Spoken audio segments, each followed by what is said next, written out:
نحمدہ و نصلی علی رسولہ الکریم۔ السلام علیکم ورحمۃ اللہ وبرکاتہ۔ ناظرین، آج ایک چھوٹا سا وظیفہ بتا رہا ہوں جو بہت کم لفظوں میں ہے لیکن انعامات بہت زیادہ ہیں۔ تو آئیے سنتے ہیں حدیث شریف۔ حدیث شریف میں آیا ہے کہ ہر مسلمان کہ جو بندہ صبح شام یہ کلمات تین بار پڑھیں تو لازمی طور پر اللہ تعالیٰ قیامت کے دن اپنے اس بندے کو راضی کریں گے، یعنی خوش ہوں گے اور خوش کریں گے۔ ترمذی شریف۔ کلمات کون سا ہے؟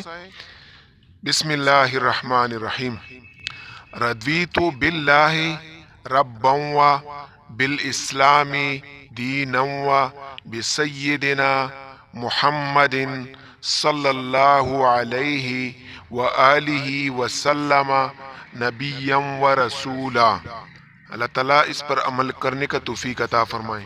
بھائی دوستو، اگر ویڈیو پسند آئے تو چینل ضرور سبسکرائب کریں۔